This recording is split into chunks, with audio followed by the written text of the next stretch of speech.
To start following people and seeing their tweets on your Twitter feed is really easy. Today we have a little activity for you. There is a spreadsheet linked up in your Schoology resources called SPPS ELA Twitter names or Twitter names to follow, maybe in that resources section of your Schoology course. What we'd like you to do is in that first column of this spreadsheet, go ahead and put your name in the first column, and then in that second column, put down the Twitter handle or the Twitter name that you use or that you just created today, and start it with the @ symbol. All Twitter names start with the @ symbol to show that they're Twitter names. So go ahead and put that Twitter name here in column B. And then over here in column E and F are some ELA gurus that you might want to follow, some professional speakers who share out a lot of resources on Twitter. So there's Kelly Gallagher, Chris Tovani, Kate Roberts, and Maggie Beatty Roberts, who are the authors of your book.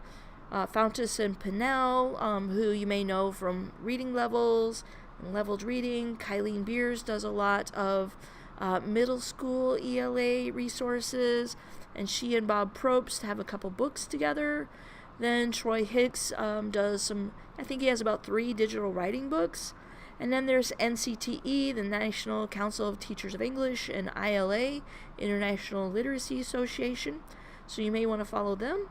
And then there's also some hashtags that you may find interesting to follow, like DIY literacy, SPPS literacy, and I believe there's a chat coming up in your slide deck is the date for that. I think it's October 20th at 7 p.m. And there's EngChat, where ELA or English teachers post resources, thoughts, ideas, books they're reading, and NCTE Chat and EdChat. Those are some great ones that you may want to follow. So go ahead and add your Twitter name, your name to column A, your Twitter handle to column B, and then look over some of the other people in St. Paul and find one of their Twitter names or a couple of their Twitter names, because we're going to have you follow them right now. To do that, I'm going to go back over here to Twitter, and up here in the search box at the top, I'm going to type in that Twitter handle. So at SPPS underscore.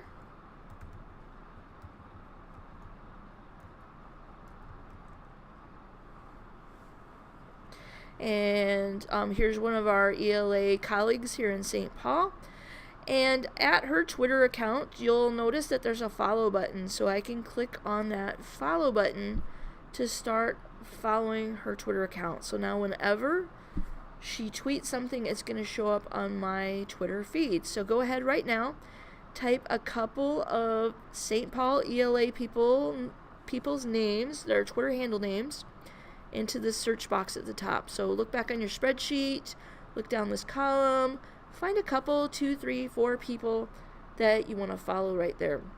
And then go ahead and also, after you do that, look at some of these ELA gurus' names right over here and look at their Twitter handle, and then go back over to Twitter and same thing, go to the search box up here and type in their Twitter handle.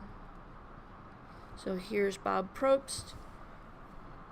When his Twitter account comes up, I can go right over here to the right side and I can tap on this follow button.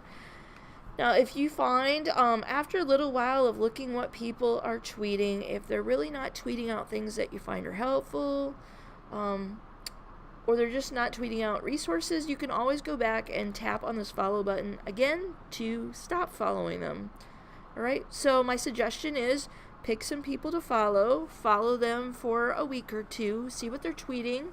If they're tweeting great things, then look at who that person is following, and maybe go ahead and follow some of the people that they're following whose resources they are retweeting, so that you get those as well. And again, if you find that you're following someone who doesn't tweet out resources that are helpful, then you can always tap on that follow button to stop following them. And that means then that you'll stop getting their tweets showing up on your Twitter feed.